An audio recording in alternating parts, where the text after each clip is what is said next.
아침 외신 브리핑입니다. 지난 주말 미국 증시도 반갑게 다우 13,000, S&P 500 지수 1,400선을 회복했고요. 또 블랙 프라이데이 매출도 생각보다 상당히 좀 호전된 것으로 나타나고 있어서 기대감이 커지는 월요일 아침입니다. 먼저 블랙 프라이데이 소식부터 살펴보시죠. CNN이 전합니다. 지난주 목요일부터 미국은 벌써 4일째 지금 달달한 추수감사절 연휴를 보내고 있는데요. 이 연휴 중에 블랙 프라이데이는 우리나라로 치면은 글쎄 추석빔을 선물하는 날이라고 할까요? 가족들에게 이 선물을 사주는 날인데 소비가 미 경제의 70%를 차지하는 그런 현상을 생각해 본다면은 이 연말 쇼핑 시즌도 바로 이때부터 시작을 하고 또 증시의 연말 랠리도 여기서 연동이 된다고 보실 수가 있겠습니다. 근데 제목에 보시는 대로 올해 재정절벽이나 유로존 리스크에도 불구하고 명불허전, 역시 블랙 프라이데이 매출이 사상 최고를 기록했다는 CNN 보도 내용을 함께 보고 계시고요. 먼저 방문객 수부터 보면은 2억 4,700만 명을 기록해서 지난해 2억 2,600만 명을 9% 상회하는 동시에 사상 최고 기록을 세웠습니다. 미국 인구가 3억 좀 넘는데 이 정도면 전체 미국 국민 10명 중에 8명은 뭐를 샀든 안 샀든 간에 어쨌든 이번에 소비를 할 의도를 가지고 집을 나선 것으로 이렇게 풀이도 가능하죠. 이어서 이들의 평균 지출 금액도 423달러에서 지난해 398달러를 앞질렀고요. 물론 여기에는 물가 인상률에 따라서 조금 조정이 돼야겠지만은 미국의 경우는요, 지난해랑 비교해서 올해가 크게 달라진 것은 없기 때문에 그대로 받아들여도 무방하겠고요. 그래서 이렇게 추수감사절 연휴, 그러니까 목, 금, 토, 일 4일간 미 소비자들의 총 지출 금액은 지난해 대비 13% 늘어난 391억 달러로 집계됐습니다. 엄청나죠? 591억 달러면 우리 돈으로 64조 1,530억 원 정도 되는데 대한민국 전 국민이 1년 동안 먹고 사는 1년 예산의 5분의 1이 4일 동안 소비에 다 쓰였다고 하니까 우리나라 대미 수출 비중을 생각한다면 또 한 번 기대를 가져볼 만한 수치가 되겠습니다. 이번 블랙 프라이데이에 조금 눈에 띄는 또 부분의 매출 신장이 있었다고 하네요. 바로 온라인입니다. 함께 살펴보시죠. NBC 뉴스가 전합니다. 우리나라도 마찬가지지만 이 지구촌의 거대한 소비자 이런 별명이 붙어있는 미국도요. 온라인 매출의 증가세는 날이 갈수록 바삐 진행되고 있습니다. 올해 블랙 프라이데이 온라인 결제 금액이 사상 처음으로 10조 달러를 돌파했다는 내용입니다. 게다가 소비의 중심지라고 할 수 있는 미국 뉴욕의 지난 금요일 날씨가 예년보다 좀 춥고 바람까지 불었다는데요. 앞에서 말씀드린 대로 우리나라에 비유하면은 가족들 추석빔을 사주는 날이 블랙 프라이데이인데 애들은요, 뭐 하나 사주기로 했으면 날씨고 뭐고 안 봐주죠. 그래서 이거 사줄 때까지 막 난리 나기 때문에 가장들이 이렇게 밖에 나가기가 너무 춥고 바람 부니까 온라인으로 사주겠다. 그래서 우리나라의 이마트 같은 월마트, 다음 우리나라 하이마트에 비유되는 베스트바이 이런 유통업체 온라인몰에서 물품을 구입하고 결제를 한 금액이 저렇게 사상 처음으로 10조 달러를 돌파했다는 내용이죠. 또한 미국 소비자들도 이제는 가격이나 할인에 상당히 민감하고 또 그럴 수밖에 없는 환경도 있고요.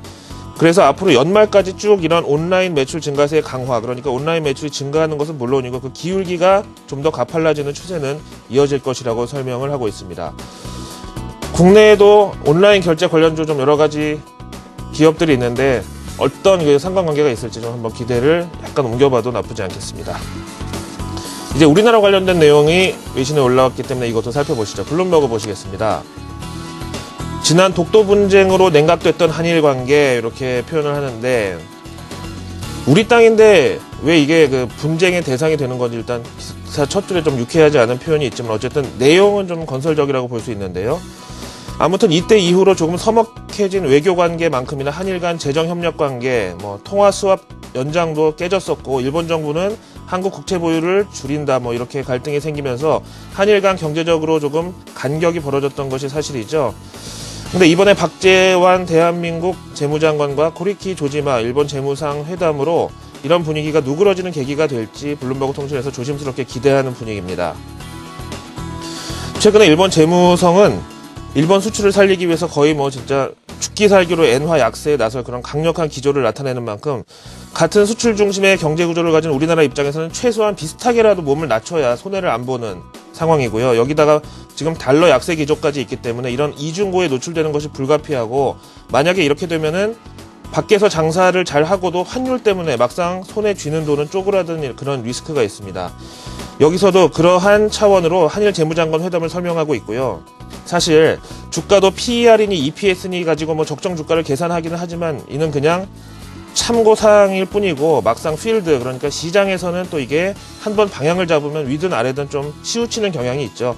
이 외환 시장에서도요, 역시 적정 환율은 있지만은 추세를 한번 잡으면 그걸 뒤집기는 쉽지가 않습니다. 그래서 일단 지금으로서는 유일한 대안이 통화 수합 협정인데요. 쉽게 말하면은 신용을 이용해서 여름에는 남아도는 연탄을 얼음과 바꿔서 일단 쓰고, 또 겨울이 되면 남은 얼음을 다시 연탄으로 바꿔 쓰는 이런 시스템인데, 이게 유일한 대안이고, 지금 정부의 뭐 외환시장 구두 개입이든 뭐 직접적인 개입이든 이거는 어쨌든 미봉책으로밖에 볼 수 없는 그런 상황이죠.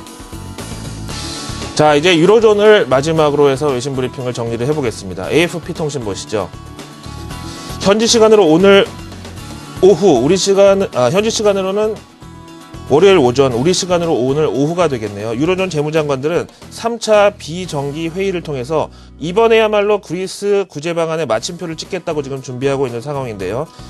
이번에도 역시 사진에 보시는 프랑스 재무장관 피에르 모스코비치는 일요일 기자회견을 통해서 진짜 이제 목적지에 다 왔다, 이렇게 자신감을 피력했고, 나머지 16개국 유로존 재무장관들도 한 목소리로 이번에야말로 정말 모여서 사인하려고 만나는 거다, 이렇게 자신감을 내비치고 있습니다. 그런데 지난주에도 보셨지만 이 그리스 구제 협상이야말로 정말 시장에 이미 선반영 곱하기 한 3배 정도 돼 있는 사실이기 때문에, 만약에 여기서 조금이라도 기존 금액에서 좀 빠지는 부분이 있거나 조건부로 뭐가 하나 더 붙는다면 시장이 조금 시니컬하게 반응할 리스크도 없지 않다고 말씀을 드리겠습니다.